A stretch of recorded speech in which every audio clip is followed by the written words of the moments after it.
let's go. Oh wait, we did kick it off. Shit. We're on. Yeah, well, I already got God that. damn it. We're clipped. Potty mouth. All right, we'll kick Every it off. time John curses, take a drink. Yeah. No, this is going to be a really, really short podcast. I really don't want to waste my Elijah Craig 18-year. You could go through it Well, too that's fast. not. First of all, if you're drinking it, you're not wasting it. Send prompts, not nudes.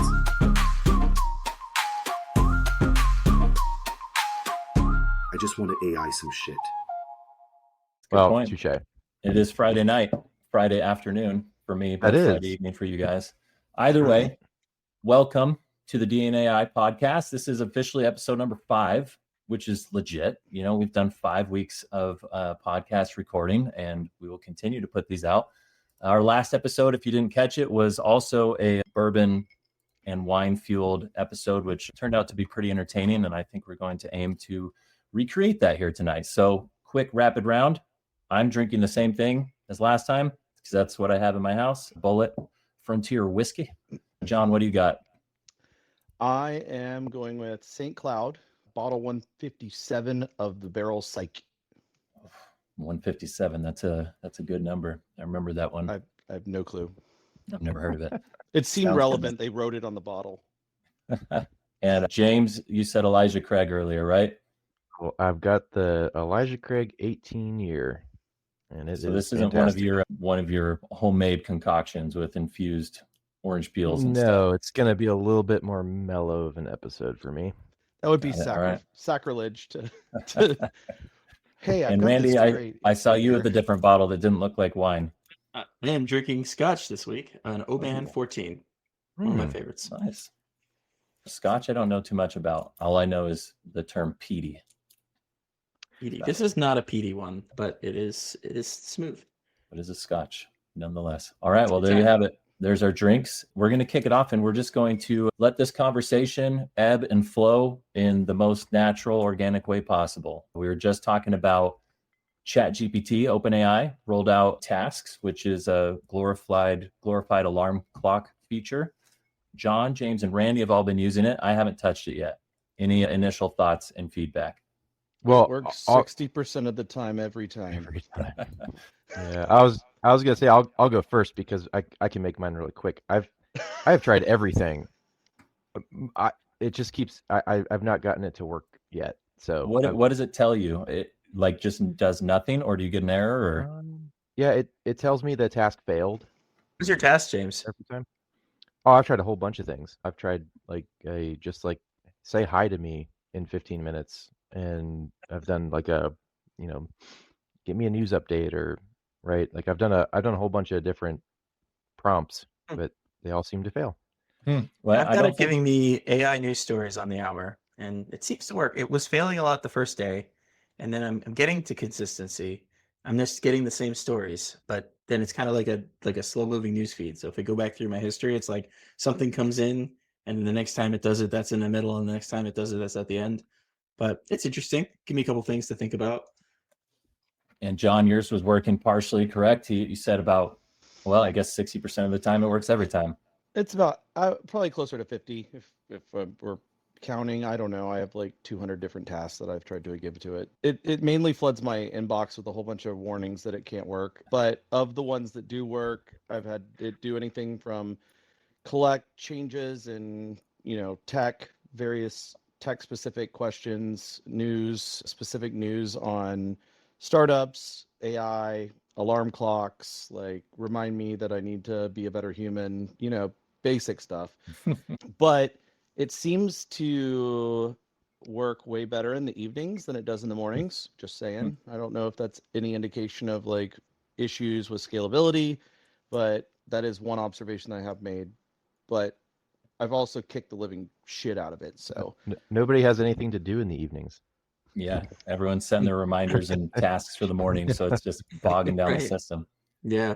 Yeah, there's probably only like one thing that I'm happy that it actually is delivering, and there's an AI startup trends task that I got it to do, and it goes out and delivers like 10 different trends that it does in a series of analyses somehow, but all the others can't get more than like 3.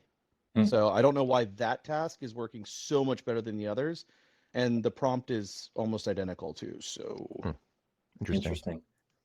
How I got complex are the prompts you guys are using? Anything, super crafty, or is it all just straightforward? you can't use crafty.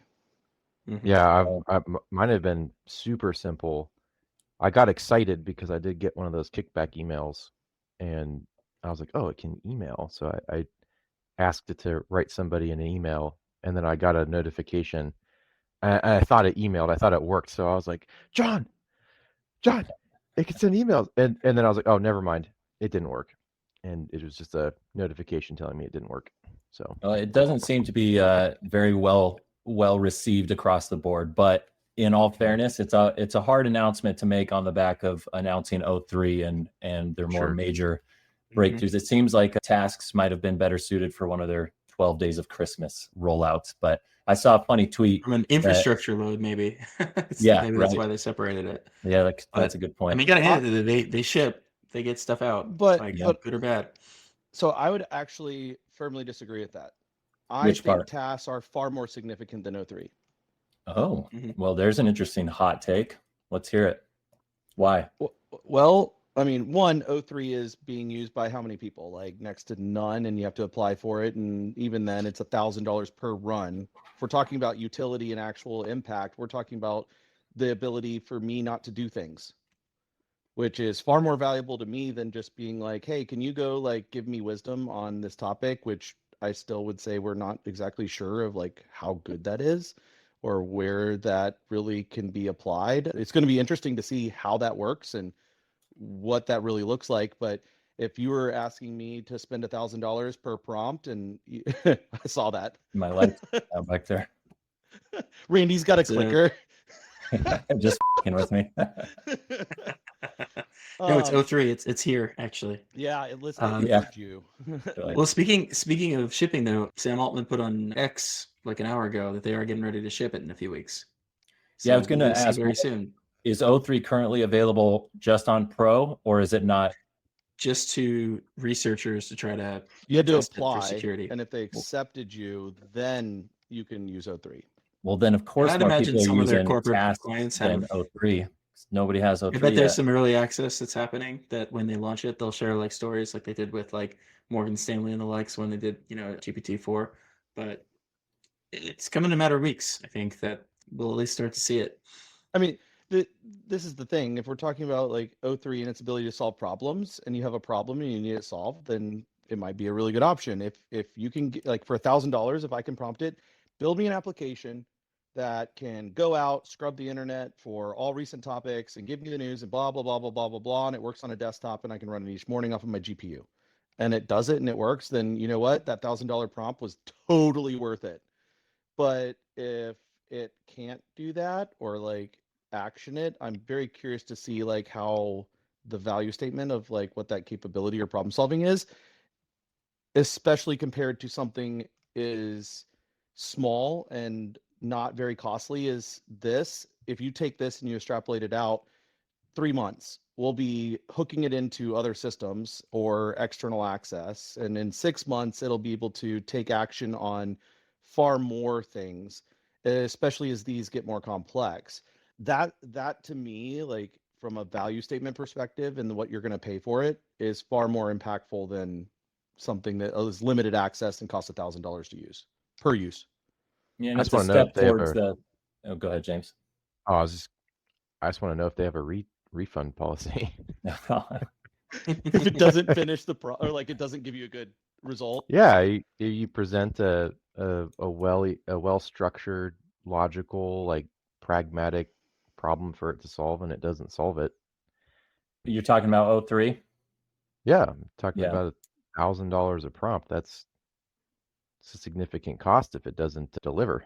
Well, let's talk. I mean, James, you bring up a good point because this is similar relevancy to like O1 and O1 Mini, right?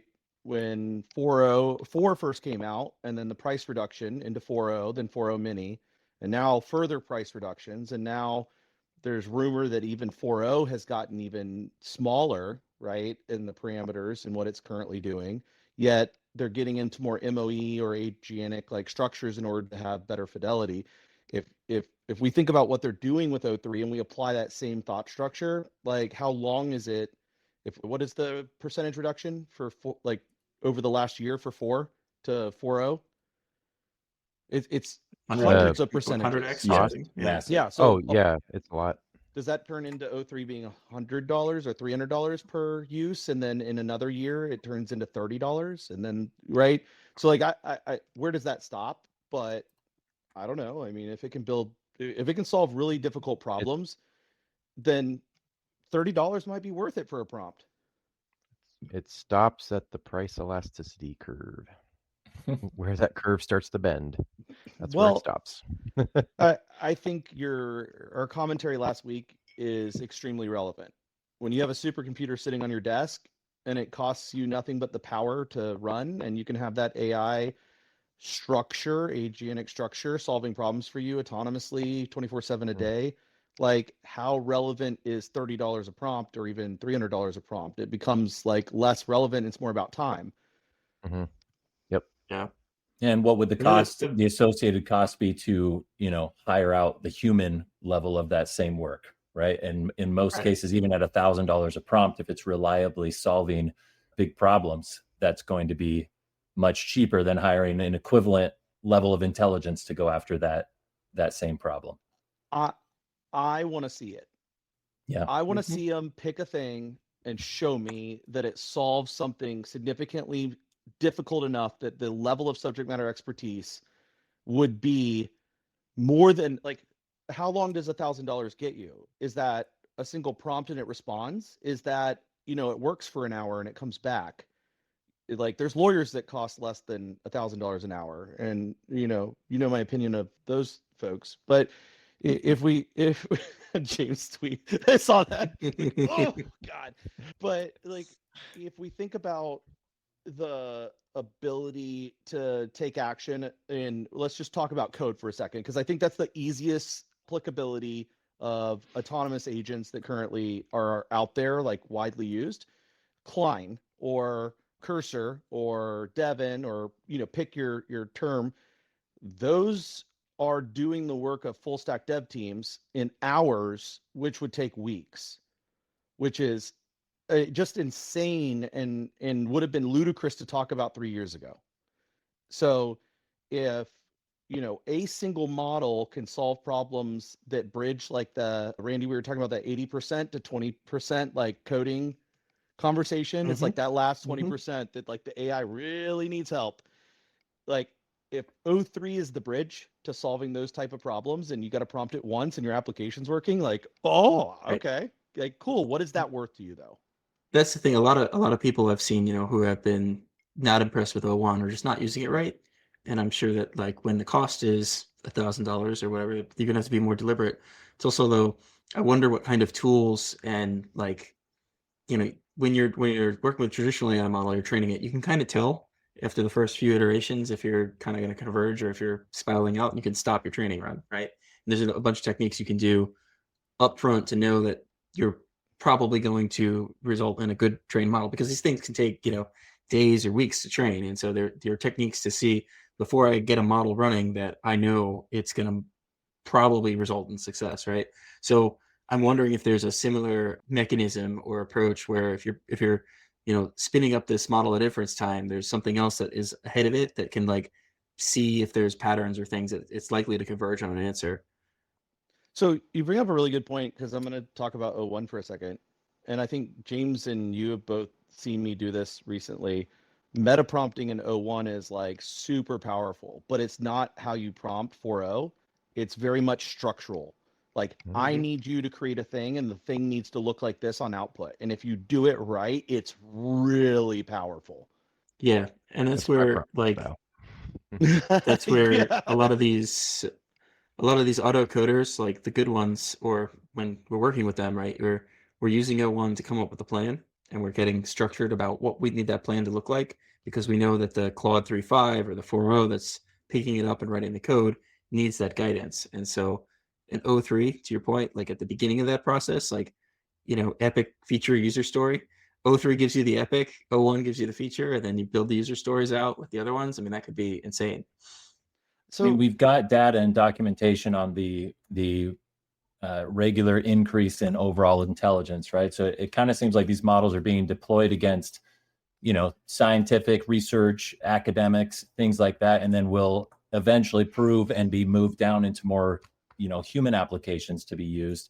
So to me, it's just a matter of time before these things do, what we want them to. But I'm curious if O3 will have like a, make sure you've got this prompt right before you publish, because at $1,000 a prompt, you have a typo in there. That's an expensive mistake.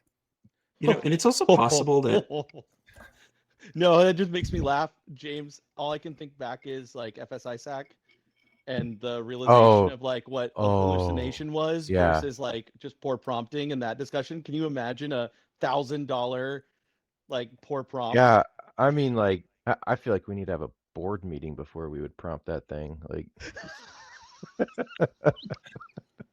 so another possibility though, Sam, is like, and this has happened before. I'm not saying it will happen, but there are models that sometimes come out swinging that look really impressive, that once people get them, they do dumb things like they were trained on test, right? Like there's this guy, I forget, he had this whole big thing where he was like, my model is open source and it beat everyone. And like, AI Twitter was all a buzz for like a week. And then someone's like, wait a minute, his evaluation set, the things that you use to see if your model is good, is in the training set. And every model is going to be, 100% on those.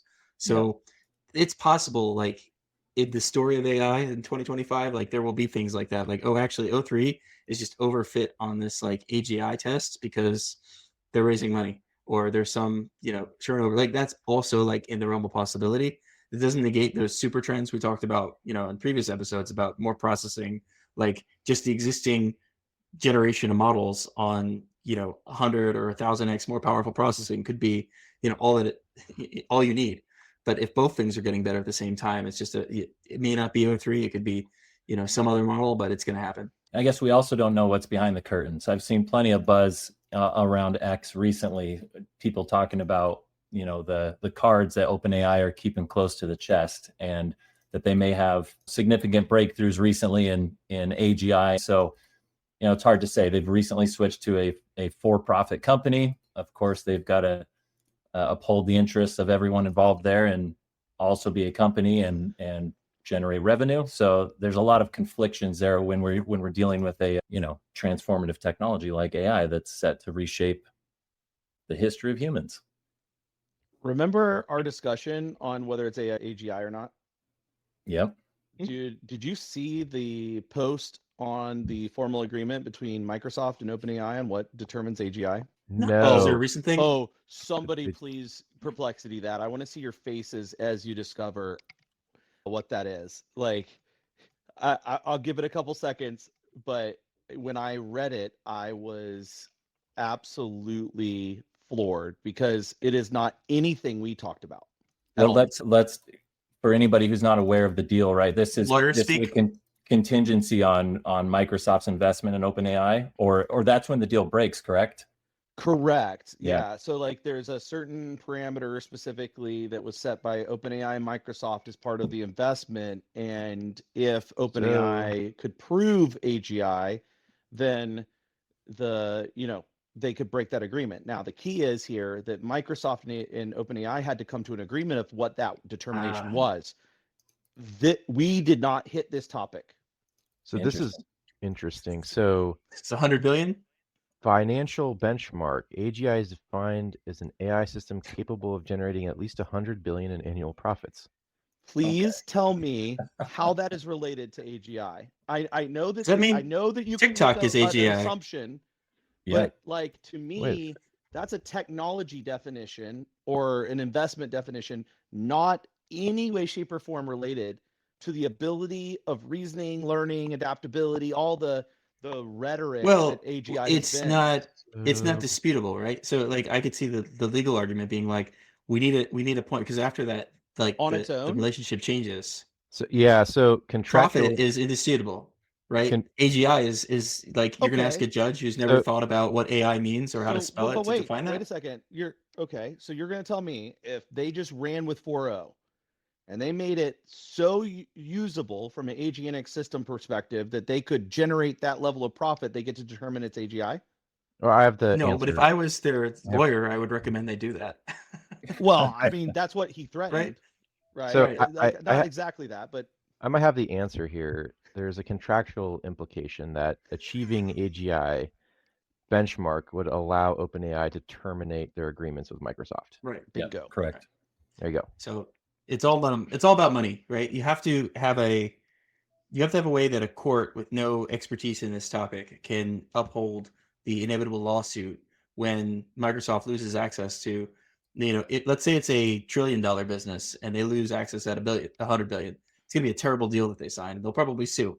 So like, if the contract is based on money, then it's a very kind of black and white thing. Versus AGI, they could say, well, it's this benchmark or that benchmark, or I feel like that's just So this is like, it's not surprising. so like ethics, AI ethics, right? Like what's driving us to build AGI now? It's freaking money, Money, right? Not supposed to be profitability. driving Microsoft and OpenAI, but I think that Let's- like others. let's build The something. leaders, right? They're the Well, leaders in this. So this is like that interesting debate of like, well, AGI, superintelligence consciousness, right?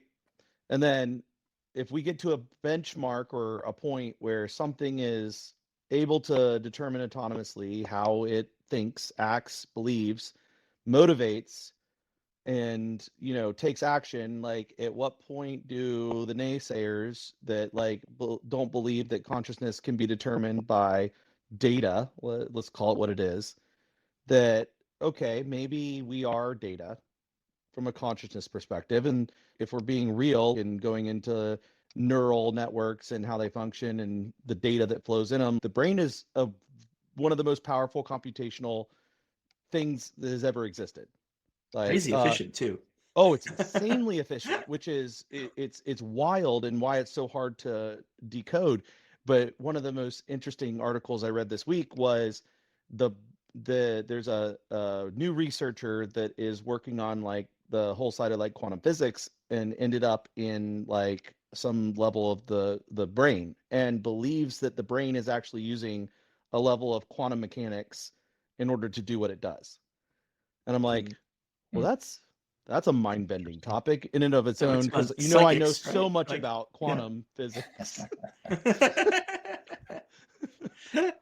We've covered this in the podcast. Yeah, exactly. We've been down this road before. But speaking of quantum, the top headline in Perplexity right now is Schrodinger's cat quantum breakthrough. I haven't read through the article yet, but did they get it out alive? We don't know. We got to read it. You maybe dig in. I love that show, by the way. Have you guys seen that show? Which show? Oh my God, there's a show on Apple. It's not dark. It's I'm gonna have to look it up. It's on Apple. It's about the entire like quantum Schrödinger cat and like the whole like. It is one of the best shows I've ever seen, and it will totally take your mind, turn it inside out, and then like bash it with a hammer, turn it inside out again. Like it's just going to like it will break everything you've thought about reality. Is it like a season of Gossip Girl was like that too? I haven't watched that one. Oh my God. Yeah, this headline says, based on reports from Nature Physics, researchers at the University of New South Wales have achieved a significant breakthrough in quantum computing by creating a Schrodinger's cat state inside a silicon chip, potentially solving a major problem in quantum error correction and computing reliability. This reminds me, I have a friend who is very smart, and about twice a year he texts a bunch of us with like some news article about cold fusion. Like they finally had a breakthrough. It's finally here. This is going to revolutionize the world. And it's like for the last 10 years, he's been sending it. I'm sorry, but there's a little bit of a difference between putting a live animal and putting it into a quantum state and putting an inanimate object inside of a silicon chip into a quantum. I'm sorry, but like, I don't follow that headline. Yeah. Unless it's tied to the state of a live cat somewhere else in the universe, then that could be fascinating. I mean, in an infinite multiverse, I guess it is. But yeah, in this universe, it's inanimate. Yes, exactly. Pending more data. We don't know As enough long just as the yet. door is closed, it could be in all states at the same time. But as soon as you open it, Well, maybe your ChatGPT tasks were just sent to another universe, and that's why they keep failing. That's right. Yeah. Some alternate but version back, of me. you know- Why do I keep getting emails? God, I want The, to the quantum. AGI question is interesting, right? Like, why AGI? Like, it's all about money, right? Because the compute and the chip sales is what's going to drive the competition. That and the nation state need for domination.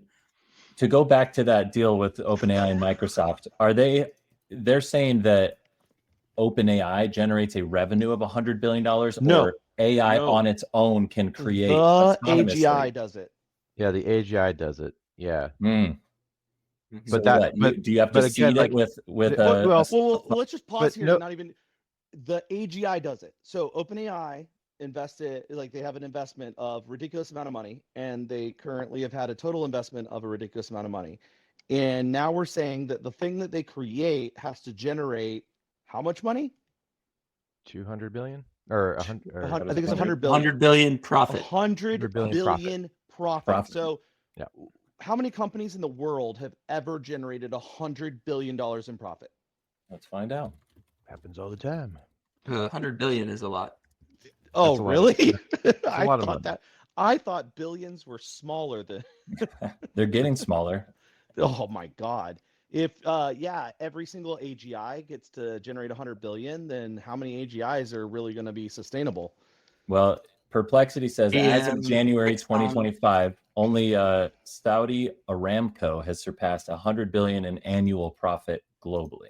Annual profit. So No. Well, maybe Google search is wrong. I'm asking the wrong engine. I feel like a few companies have done it. A few companies have done it's- it, but I will also say that it makes perfect sense that a gasoline company has done it. Just saying, Yep. oil Yeah. company. out of Right. Saudi Arabia. The thing that That's the world's an powering investment, on. Holdco, really. There's Well- like a lot of things in there. I mean, that is insane to think about. That like two companies, big company, like OpenAI's, they're big now, right? But at the time of creating this agreement, Microsoft is huge, and they decided that in order to determine AGI, $100 billion of profit. That is wild to me. Great deal for Microsoft. Yeah. I mean, OpenAI's board retains the authority to determine when AGI has been achieved. Which they do. board? Yeah. The nonprofit board or the for-profit board? Did they keep their nonprofit organization? Is They- that A wild. Actually, is that done?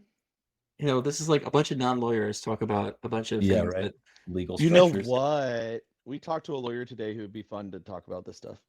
I'm just Yeah. saying. We should, yes, we should get Yeah. the podcast with that. I feel like her opinions would be stellar. I'm just saying. Yeah, we need to get her on the podcast. That Bring would her be- on. Not to go into too much detail, but I did say if I plan on recreating an AI lawyer to replace you, are you okay with that? What'd she say? Oh, hell yeah. Absolutely, and I think you should. good. That's the right answer. That's a good one. Yeah. I mean, we've seen a Best bunch of one to that. date. I will drink to that. Yeah, right. Cheers. Cheers. Yeah, for real. Yeah, I did. Yeah, we segued through a couple. I don't know, James. I feel like I was overly direct questions at this point because I'm just sick of dealing with lawyers. But I just went down the road of, hey, do you realize what we're creating is like massively disruptive? And like, are you okay with that? Do you understand it? And she's like, okay, yeah, I do. And we ended up down the route of like, we've already had issues with lawyers because they don't like being challenged by AI when they're wrong.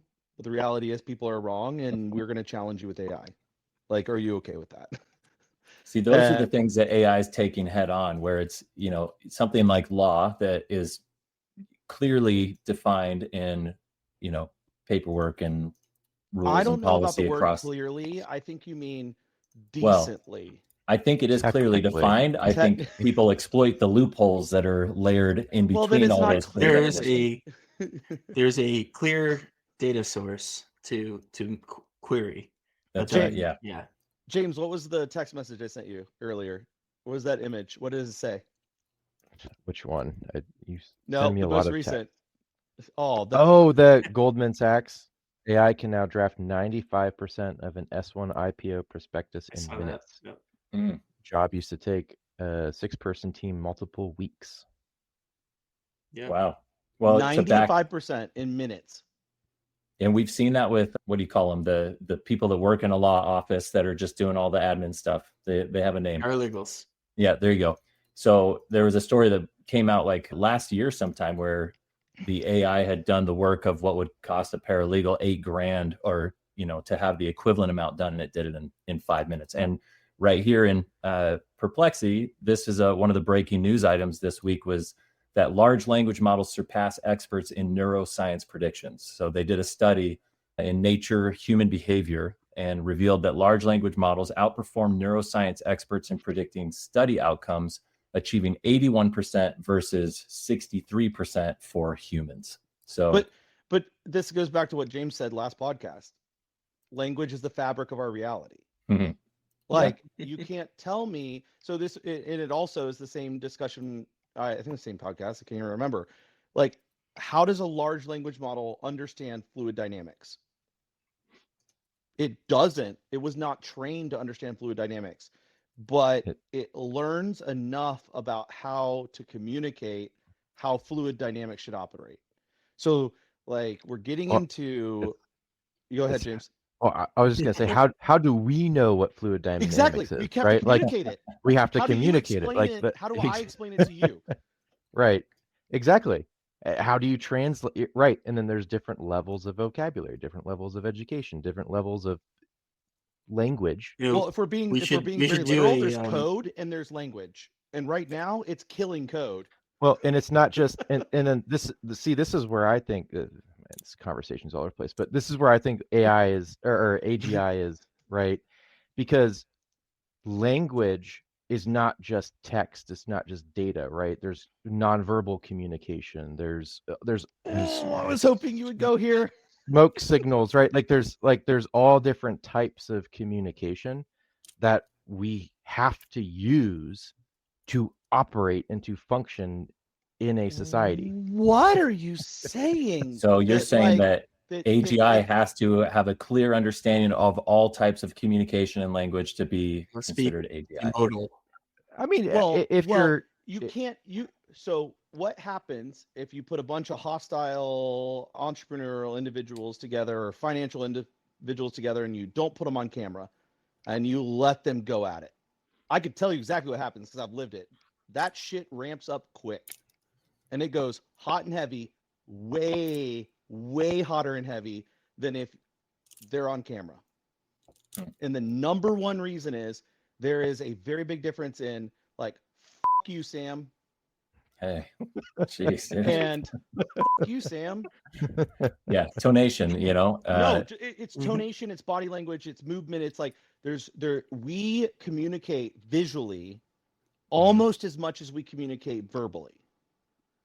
And LLMs are missing a huge component, which is absolutely amazing and hilarious at the same time because, in one of my demos this week, I used the live API just because I wanted to show off like the whole aspect of like what ChatGPT can do because I have to appreciate the live API. It's an amazing creation by OpenAI, and they had never heard of it, never seen it. This is a company, a global company. Nobody in the company has ever heard of it.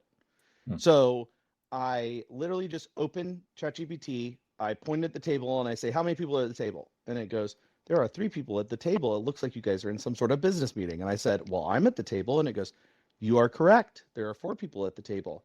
And I said, see that sign behind the table? What does that say? I don't know. It's a little bit of blurry, but it looks like it's, insert company name. And everybody at the table's like, oh, that's interesting. And I just stand up, walk over, and I said, can you please explain what this is? And it looks like a banner for a company, and they're trying to pitch that they do X, Y, and Z. And I'm like, cool. Now take this and create a pitch for this company in a 30-second commercial. Go. And it did it. And then very quickly, I went, all right, great. My new target market is millennials. I need it to sound millennial go. And it totally changed the entire way that it sounded instantly. And everybody at the table was like, that's we pay a lot of money for marketing to do that. And the reality is, like, Randy, you hit the nail on the head. I think, like, last podcast also, there is a huge amount of people that have no clue that things that we have used every day or use every day, like that exact example, when I first was talking about it, I just told them that I had set up a pod with another iPhone, and I had it sitting over my shoulder watching me code. And they were like, what do you mean watching you code? I'm like, oh no, like literally watching me code and like talking to it while I code. And they're like, it can see what you do. I'm like, oh, you don't know what I'm talking about. And I'm like, it's mind blowing. But at the same time, in that same, we demoed a solution for them that is very similar on the lines of like creating documents that are technical development documents. I had none of their data.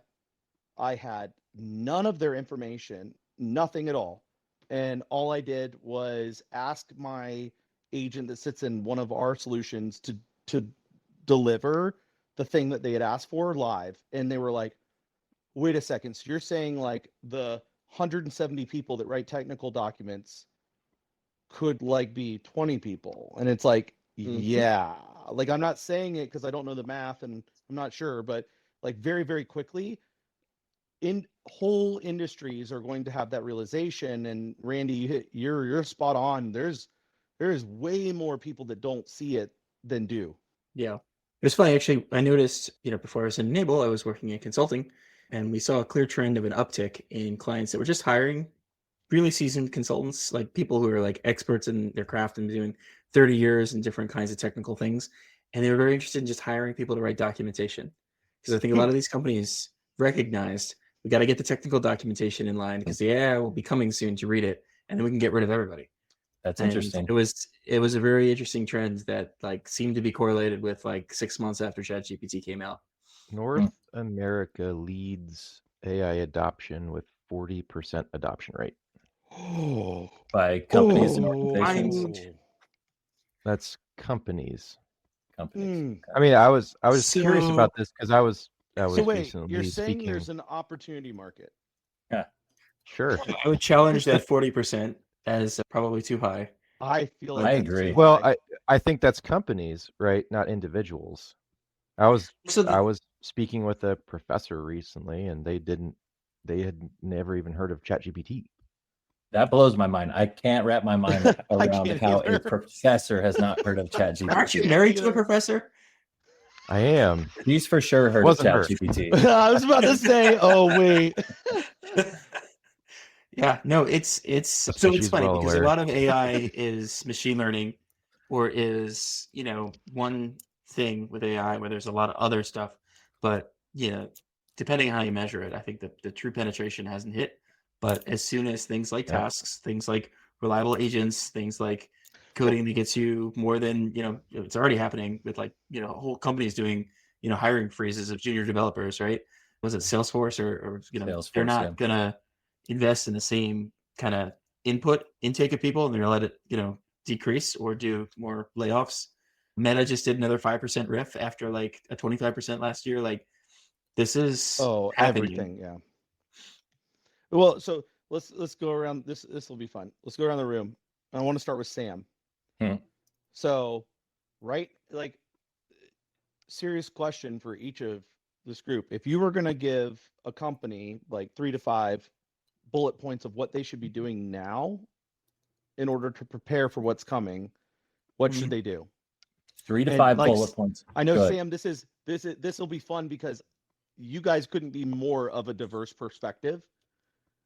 Like, just to go around the room, like, we have Sam, very media and marketing focus. We have James, very data analytics and like all things, well, I would say now AI focused. And we have Randy, very AI focused, but very consulting background and very like driving result oriented, like tactical view. So the very, very different perspective. So I'd like to hear, Sam, like 3 to 5 items that a company should do right now to prepare for what's coming.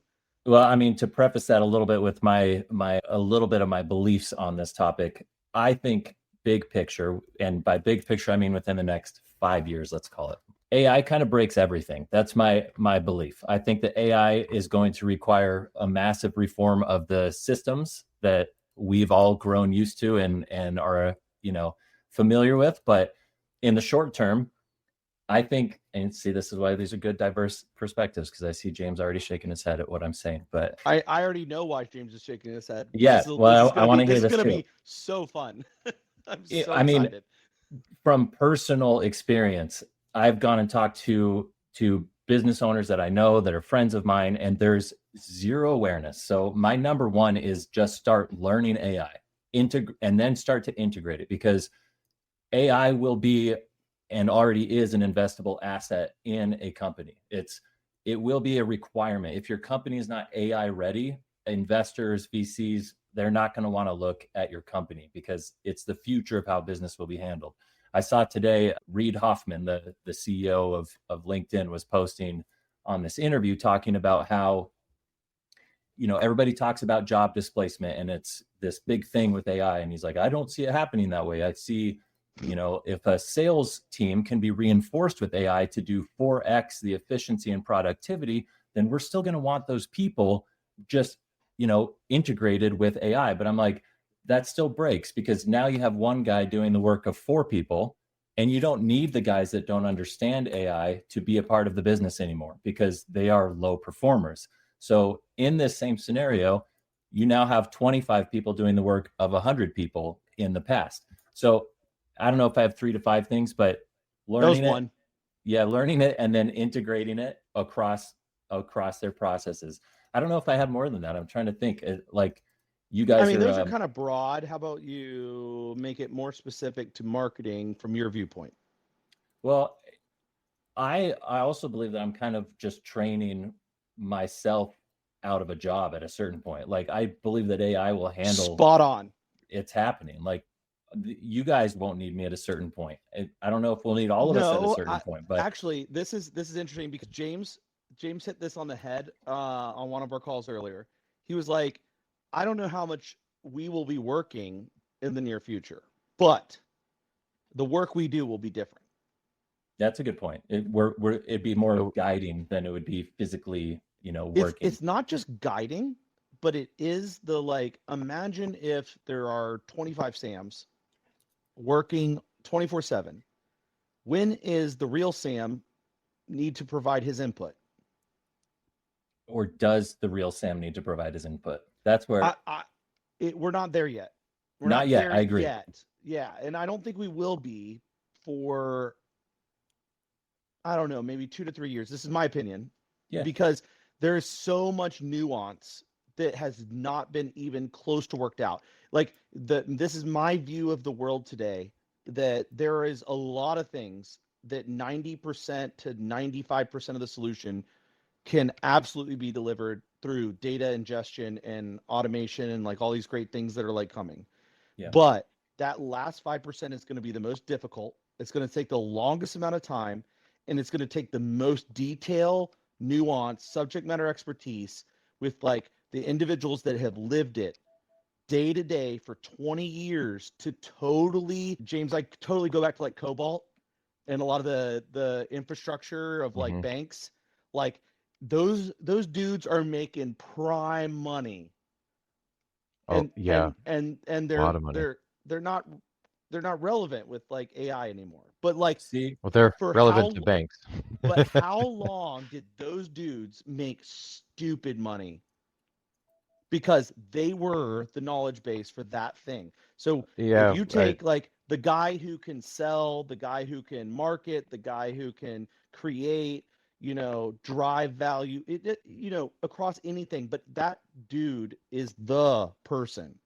I think the asset will become, there's this shift from specialist to generalist that's talked about a lot, where in the past it required an expert level of knowledge to complete specific job roles or specific tasks. And we're shifting away from that expertise needing to be a necessity for one individual and coming into this more generalist atmosphere where somebody that has good experience across multiple domains and has, a decent intellect to be able to think through these problems creatively, abstractly, and then guide the AI through that, I think will be more prioritized than, somebody that's been a financial analyst their whole life. You just crushed it. Yeah. James, what did you message me not like 30 minutes ago on Teams? Yeah, I mean, like, look, like that's the business of the future, right? Like it's I see businesses expanding laterally, right? Like if you're in a silo, we're getting access to technology that's like we're saying, like our specific tasks are going to be, they're going to become pretty automated. So what are you going to do? Well, what else could we be doing? Play Right. Star Citizen. Innovating. I love it. But Sam, you hit the nail on the head though. Yeah. Like, I'm not even joking. James messaged me this before we even started this podcast. Mm-hmm. Like, I want you to actually say what you said, because this is the future of the companies. This is how companies will operate, because Sam just hit the nail on the head.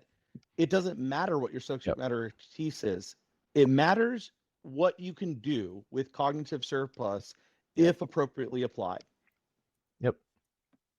Yeah, so my opinion, and by the way, I didn't disagree with anything you said, Sam. No. It was just a visual thought process. I was thinking about shaking. I was thinking about something in my head, and I was playing around with my own thoughts. Sorry. I was playing mental ping pong. I was playing mental. James had some cognitive surplus to. Yeah.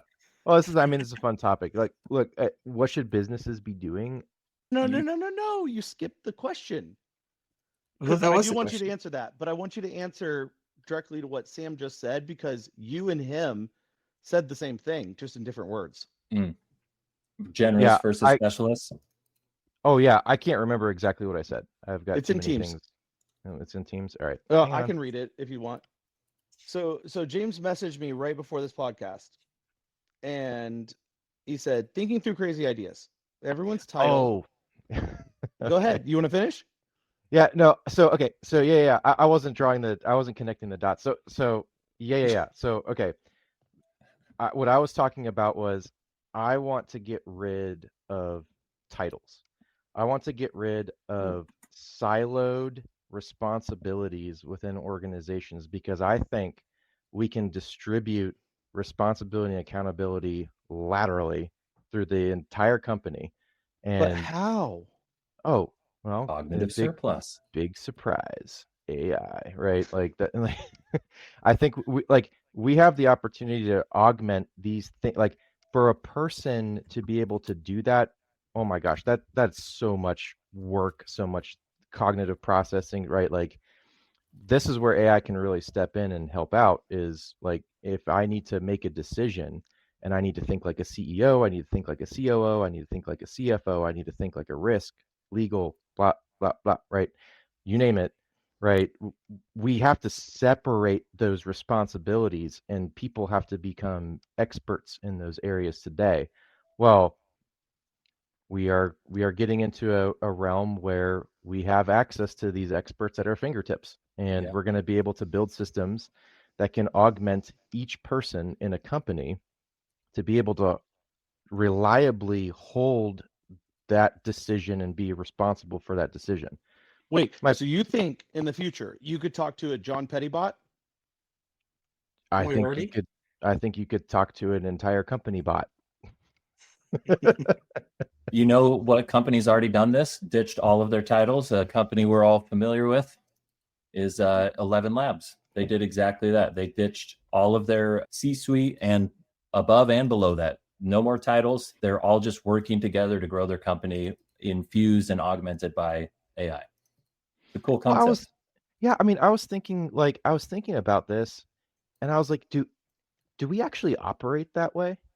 Like, so many things that everyone here on the call does every day is outside the scope of our title, True. right? I mean, that partially is, that's startup life. Startup But life, yeah. but how are we doing it, right? How are we doing it, and how are we doing it well? That's where I'm starting to see, like, wow, well, what if you actually spent time designing and building that structure and that technology to support that sort of operation?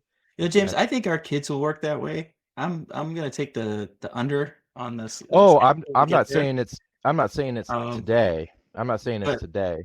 I'm dreaming right now, but like soon. I'm gonna say that I think it's sooner than Randy believes. I would So agree with I that. will say that my recommendation to Randy, businesses. you are really pragmatic, and I love it. Mhm. And honestly, James is actually really pragmatic. So this is super entertaining for me to see two different opposing pragmatic views, because typically James is the one telling me to shut the up. But no, like, so I think that like for him companies, to think that way and you not to, that's awesome. well, for the at least next couple of years, right? Like companies usually plan on a 3 or 5 year time horizon, right? And after that, yeah, maybe. But like advice to a company right now, you still have to compete You in the don't have market 3 you're in. years. What's that? No company has 3 Well, years. No company. see, No see, company. we'll I see. will die on this debate with you. No company has 3 years. So I might side with Randy on this one. yeah, I think the issue is that the tech, like I've said, you quoted me and I was quoting somebody else, but the innovations here, it doesn't mean it's going to be distributed throughout the business. And look, the economy is big, right? And a lot of it is driven on things like brand and trust, and like it's why marketing is such a important thing, right? When people choose to buy a product or service, the AI capability. I love it. See, this is why marketing matters. The decision to purchase something Oh, is based on God. more than just the technical capability or even the cost, right? So for companies to change and for society to change, I think there has to be a fundamental, like, commodification. Like we've got to see companies emerge that operate in this new way, that are cheaper to run and have better outcomes, and then the market will adapt. And I think it's going to take some time to sort out. But we're going to lose 92 million jobs next year, and Yeah, but and they're that going to isn't be happening. but they're going to be I didn't replaced say No, with they're more I, jobs, not. though. Oh They no, will be they're replaced not. with more No, jobs. Yeah, they oh, will. they will be replaced in what time frame? eventually, yeah. No, That's I, 5 years. The 5 years, 132 million jobs created, 92 million jobs lost this year. 5 years to create a plus to that. I want the answer to this question, because I cannot envision, if AI is doing the work, or at least supplementing the efficiency, or compounding the efficiency of one individual up to 4 or 5x, how does it then create more jobs? Because what I see happening is just AI being The managed jobs by are a new. human These element. These are jobs that haven't existed. What They like are, what's like, what's an example well, I of mean, one AI job that can be James created? brought it up actually last podcast, and it was spot on. Like, we have created completely new ways to work, and whether, like, no matter what, the way we operate is different from how normal people operate currently day to day. And in that difference, we have created a value statement in, like, you know, I'll ask the collective on the call, like, right now, if you were going to say how many people I deliver product wise on a weekly basis, like, Sam, how much stuff do you think I personally get done on Like the work that you do would be me personally, what with you see AI. of me do, how many people do you think I operate at? I mean, you're the perfect example of somebody that's completely augmented all of their processes with AI. So at least 4x what, honestly, go back 10 years to somebody that at your same position that has no AI, like you're simultaneously writing new code with AI, you're pushing all of these updates with AI, you go and create apps with AI that would have taken teams of developers in the past. Like we're already seeing that compound effect. I don't know what you would say as the answer for yourself, but it's certainly not the work of one individual without AI. Your I would productivity, take 1.5 today, like, which is because the scale value that statement on the other exponentially side, though, and where does that it put doesn't us in? matter. It's more than me. And I and agree that's with you. all at the end of the day, to me, that's all that matters, is that I can use AI to make more valuable than me. Yep. I'm 1.5, I'm 2, I'm 2.5. It doesn't matter if it's 5x, it doesn't matter if it's 10x. At the end of the day, there's a methodology, a way of thinking that gets me to more valuable than me. And if I can do that once, I can do it over and over and over again. I can perfect that, and I can be a subject matter expert Yep. deep in that field that does it better than anyone else. And if that's a true statement, to James's point, there's a new learning curve and a new adaptability, like capability, that has not even been found in the marketplace yet. So Yeah, but the you also, and I'm going to bring something up because you also hammer the crap out of this 20 hours a day every single day for the last few months. No, like normal person's going to No. do that. So like the learning curve for most is a lot longer. that's fair. Like That I will agree just with that. We've talked just about being that honest. before. Yeah, I mean, Well, but it's at the same time, the value statement is still there. It just may take Yeah. longer to get to that. It is. Yeah, but there's we're talking about like fundamental like history and economics, right? Like productivity happens, people get displaced, jobs get created eventually. There's a lot of societal turmoil in the interim, and like goods and products get cheaper, and everybody's quality of life goes up, even if the living conditions are different. Like there's a theoretical version of this of we know where this is headed. There's also again, like John is going to be a couple of years ahead of probably where the early adopters are. And it's just a question of how quickly does AI give us as a society the ability to move through that cycle faster, because it just gets so much better, which is possible. That's the 2-3 years hypothesis, is But- that this compounding capabilities That's will a get really us good there. point. But there's also the friction and inertia of society, right? And certainly, like we'll see, we were going to talk about the government stuff, but it's like it's useless to talk about it right now until the new administration comes in and starts to actually legislate. But right now, it's that's usually the biggest factor in terms of like, is there going to be a regulation that somehow slows this stuff down? Otherwise, we'll see. in short, John, you're living in the future. Well, but this is a good point, because it's somewhere in the mean, right? If we're being real, Yeah. like it's somewhere in the mean. Like there's the front of that curve that's like very, very ahead, which is a limited percentage. And just like the opposite end, there's a limited percentage that have no freaking clue what's going on. And somewhere in the mean, right, there is a group of people that are actually going to start to move that needle, so that the front end of the curve like starts to adapt. And it probably is going to take longer in some people's mind, the way that I think and the way that I operate day to day, versus like those that are still working to catch up. But I think, James, to get back to your three, and I know we're running short on time, so I want to get through your three really quick. 3 to 5. I just wanted to add to that. Totally. I like the conversation because we've all been trained to think in silos Yeah, in our jobs, very true. right? Yeah. In a lot of people's careers, everything has been think and focus in a silo. And I think the people that have the ability to think laterally and think outside of a silo and be able to take disparate concepts and bring them together, they're the ones right now getting the value and being able to really push the limits of what you can do with the current state of AI.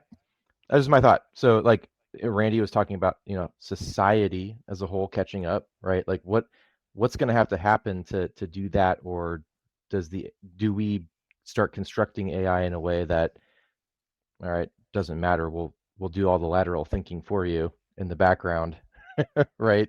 But I think there's still a judgment aspect here that matters. Anyway, You just described it MOE. yeah, maybe a little bit. Well, but like from a cognitive standpoint, like what are agentic structures built to do? Diversity of thought. Right, they're still limited by the input, like trying to decipher what the user intent is, right? Anyway, but yeah, it's close. It's interesting because that's one of the things that me and you've talked about like over years. Yeah. Oh yeah, we've Even been talking outside about of this AI. for a while. Yeah. Yeah. But like when we apply it to AI and we think about like, okay, well, this is a powerhouse of like how people think. And then we say, well, AI, if we take AI that have subject matter expertise in different fields, or new prompts, or maybe even like have been trained completely different, that it's maybe more powerful? That's a crazy thought. So I think so. The question was, what do businesses need to be doing, right, to prepare and to adopt? First and foremost, it's data. You have got to know who your customer is, and your data has to reflect that very cleanly and clearly. Like, the biggest threshold to adoption is trust. If you're getting bad information, if you've got bad data, if you're not trusting the systems, it's going to be hard to get your employees to Everything really fails. adopt and use it. Everything fails. It's Yeah. all trust. And so, and then I would say it's not just the customer you need to focus on, it's also your internal processes, your internal employees, and understanding how your organization operates from a data perspective. Are you saying that people don't know how their company operates? We're trained to think in silos, right? Trained to Everyone think in just stay in silos. your lane. I think certain people know what their piece and part of the company is, but the right hand doesn't always talk to the left hand. And yeah, I mean, like, if you're getting data sanitization, getting your data structured, cleaned, and think about how AI ingests data, right? Large data. There's implications behind how you have to do that infrastructure, right? Get your house in order data wise, and that's what I would be focused on right now. And then it just becomes leveraging that data, right? What are you doing for marketing? How are you tailoring your messaging? How are customers receiving your product? How are they receiving your marketing info, right? What should you be doing to tailor your messaging around that, right? Now you can start to leverage the data that you've cleaned up. And then I guess the third thing would be internally, like your processes, right? How are you operating more efficiently? How are you augmenting your staff? How are you ensuring that you're delivering faster, higher quality, higher fidelity of communication, right? It's across the board. I mean, there's a lot to be said for efficient communication, right? Are you saying that, like, if you had good data, you could potentially use AI to know where your pain points are? Yeah, I Wouldn't mean, need AI. absolutely. You could just use a dashboard, True. perhaps. You could just use a dashboard to see that, right? A report. That- Data is everything. I think that, honestly, that's a really insanely important point here, because how many companies have any of us walked into that have good dashboarding? Not Like, a lot. we're few not and far even talking about between. RPA. We're not talking about all these other, like, no. How many companies have you walked into that have enough dashboarding that, like, day one in your job, you're like, I know exactly how this company operates?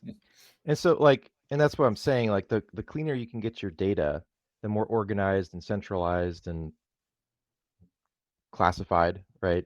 You can make your data tagged. Data democratization.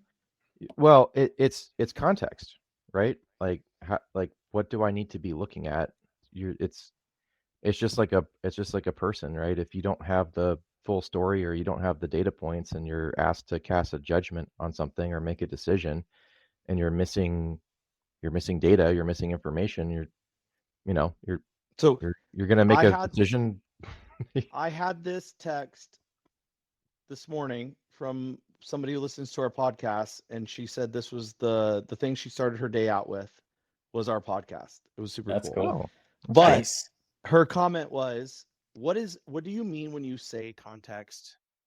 Because we have used it a lot, and apparently we have never explained when we say context as it relates to AI and LLMs and what context means.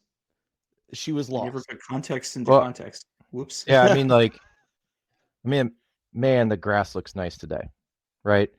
Well, am I on a golf course? Am I on a tennis court? Right? Like where am I? Is it my yard that I care about? All right, the context is these lateral data points that help you triangulate what specifically we're talking about when I say, hey, the grass looks nice today. Right? Like that has a different meaning to me than it would to a golfer if I just made that statement out of the blue. Right? So See, I think I mean, I love golf. Hard? So is maybe it golf? Is it totally different. Like Yeah, me what and you was were my just talking about this today. was my Time, glass damp? place, context. Yeah. Like, yeah. But Was- at a certain point, AI will have all of that context. Everything distills to data, right? If language is the fabric of our reality, Why, if you ask OpenAI what day it is, do they answer the same thing? what do they say? If it's that easy, then why haven't they done it? I don't mean now. I just mean in the future. I do. I think don't it's easy. know why they've done it. I don't know. That's Me a and James were simple debating fix. this today. It is that easy. Let's be honest. Like these are things that a browser can Yeah. pull right now. They know who, what, when, where, why, and like where you're coming from. But like Perplexity does a great job of this. In I the just asked Perplexity ChatGPT. prompt, they suck You in. got to find. Yeah, no issues. Maybe the It thing of the knows past. what day it is. It's a They might have response one. updated. Today is Thursday, January. Oh, it's not Thursday. So wait, here it gave me the A/B test on this one. It said today is Thursday, January 17th, or today is Friday, January 17th. Which response do you prefer? Obviously, got What? Right. Oh, Yeah, that's that- even worse. That's Interesting. terrible. that's Yeah. interesting. So, Tell it I- like, tell it I prefer the correct that one. is context. It has no That's context 01. of here and now. Yeah, like What if, is here and now? exactly. And there is. We should like what's the term for this type of context? It's like context Temporal. that's well That's temporal, temporal. but it's like context that is not directly related to what you're doing. But Mm. like if I'm like, hey, I want to know. Nuanced. Yeah, well, it's kind of like lateral off the side, just like assumed context, right? Like Yeah. I assume if I'm talking about something today and I make a But statement. ChatGPT assumes it's October 2023.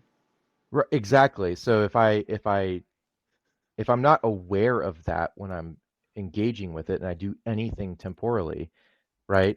It's like I want to like simulate a forecast for me on sales if these factors were met, right? And then it's going to give you your little forecast, and it's going to start at October Which 23rd, you can't 2023. use. That's right. Yeah, that's perfect. So Can't use it. use it, and also it's going to take that data that it thinks from that context window, from that time window, and it's going to say, oh, well, because what It's happened back hallucinating. what happened back in that's not hallucination. It's a limitation of its training data. It's a cutoff of training data. It's all about data. But at a Guys, certain I hate point, to be a party No, pooper here. no, but no. We gotta Randy, land this you're plane. three. You're three. Consultant man. Tell us our three. I gotta go. No, okay. So I do need to make this quick, but actually for me, I think that the number 1, 2, and 3 is all about people for businesses. First off, you have to know who your like data, but know who in your business is actually capable of making this transformation or even driving it.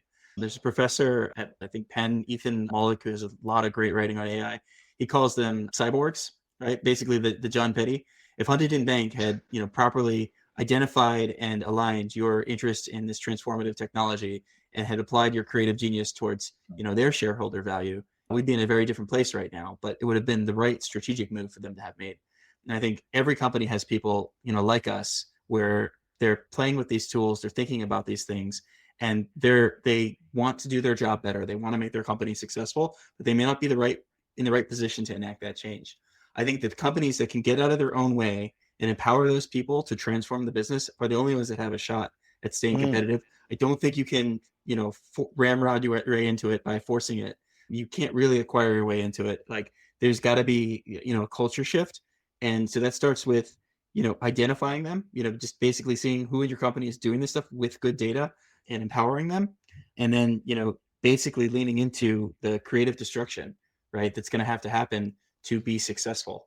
So I don't know if that's 3 or it's all 1, but the point is that I think all this stuff falls down without the right people. I think they were good. yeah, I think that's a great Those take. are great.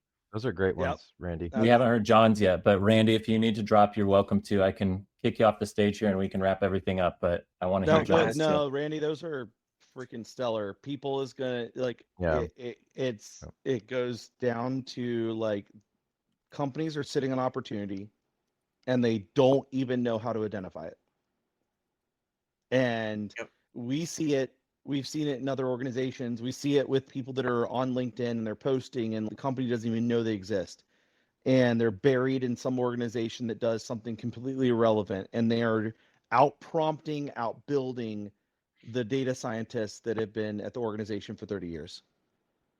And that's the new reality of data democratization and like information democratization that we live in, where like James hit the nail on the head, like, and Sam too, like we are living in a world where you don't have to be a subject matter expertise, but you can drive value at that level or higher because you know how to ask the right question.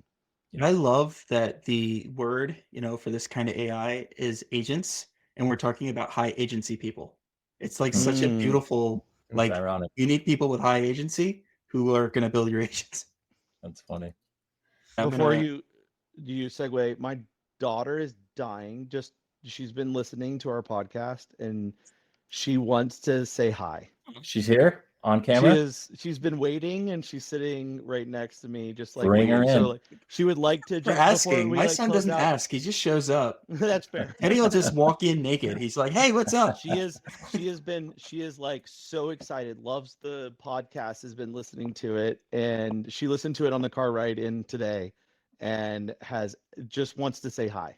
Bring her in and have her introduce, because I've never even heard her name before. So let's meet her officially on the DNAi podcast. Well, we can when we wrap this thing up and you're ready to close out, I'll put the headset on and let her introduce. Okay, perfect.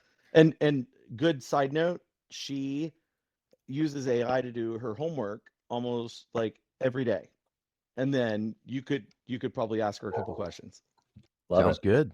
Well, Randy's gone. Thank you, Randy, for all of your thoughtful contributions. You're a brain and an asset to enable. Your input is valued. We appreciate it. Not to toot our own horns, but like we've intentionally brought people in with very diverse thinking intentionally. Wait, you're saying I just love that diversity is important in AI? It's important for everything. Any company. Yeah. The people. You know what? Next week we have to talk about like cognitive surplus. Yeah. Okay. Do it. And Randy said in the private chat, future episode equals World Bank stuff plus interview kids. So there you go. I love it. Well, let's wrap it up. We're at an hour 17. Let's meet your daughter. Have her she's gonna take the hot seat then. You know what? Let's do it. I'm gonna segue out and she's gonna take the hot seat. And you guys, I've got to go pick up my kids from school here, so it's a good point to tie it all in. Perfect. Claire. Welcome. Claire. Now we have a name. We're about to get a face. Hi. Hello. How's it going? Hey, Claire. Good. So you already know James, huh? Yeah. You've never met me. I'm Sam. It's nice to meet you. You're no longer John Petty. You are Claire. Yeah. Okay. What's your favorite thing about AI? I don't know. When was the last time you used it? 5 minutes ago. What'd you do? Pretty much just asked my personal AI about like skincare and lip care routines. That's cool. It's all data, right? Did it give you good advice? Yeah. Yeah. What did it tell you? Yeah, what did it tell you? Oh, there's a lot. It like told me how to make my own lip scrub, my own facial cleanser, a lot. Oh, that's awesome. What were you going to ask, James? Oh, I was going to ask, your dad said that you were using it for school. What are you using it? How are you using it? So I'm really bad at multiplying decimals and fractions. Aren't we all? Except for James. We are all bad. No, I'm terrible. Human calculator. So I just use my AI for that. And you have your AI? Did you make a GPT? Yeah, my dad did. Okay. What's it called? I named her Skylar. Skylar? You know, it is interesting, though, on the topic of education. John just put this in the chat earlier today. There was a recent study, 6 weeks of personalized AI tutoring gave students the same gains as 2 years of learning. And the big statement there is that AI will change education forever. I've got two little boys. They're 5 and 7. And I have this running bet with my wife that they will not attend middle school. So we've got 4 or 5 more years until middle school. And I think education options will be far and above what public schools have to offer. And there will be alternatives that make it viable to not send your kids to public school in the next few years. So Claire, how many of your friends at school are also using AI? A lot. Pretty much A my whole lot? grade. Your whole grade? Really? Mhm. What's For the same kind of things, yeah. helping with homework, helping with math, that kind of stuff. Yeah, we also use it for our class in Invention Land. It's where we make our own inventions with a group, and then we actually get to do a competition and sign up for the Invention Land, like the actual Invention Land competition. Cool. So you're using AI to help come up with ideas and help plan and Right now, we finished our logo and we have our idea. It's like a whole like water bottle thing. It's like a whole thing. And one of the boys was like, "I'm just gonna ask ChatGPT to use our like just do a logo." And I was like, "Oh, that's not a bad idea." and it worked, right? Yeah, It works. Graphic designers beware. Now Do we you got, most- how old are you, Claire? 12. So we got 12-year-olds drumming up logos and designs with AI currently. Yeah, do you mostly just use ChatGPT, or do you use any other AI in your school? We mostly use ChatGPT. I mean, sometimes I'll be like I think it's Sketchwit or something like that, or Sketchwit? yeah, Sketchwit, and I'll just be like making photos and sending it to my friends constantly, and they're like, "Where do you get these from?" That sounds fun. And you have them all installed on your phone. Like you have ChatGPT. Does your dad pay for a subscription for you, or do you have to use the free model? I don't know. Not sure. We'll have to get answers from John on that one. We'll figure it out. Well, thanks Well, for coming on, Claire. Yeah, no yeah, problem. thank you so much.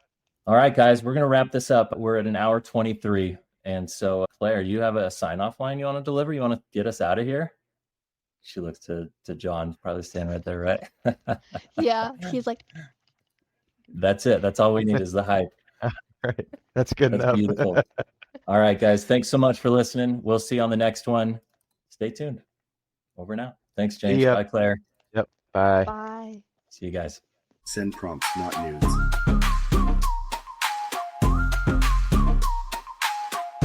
I just want to AI some shit.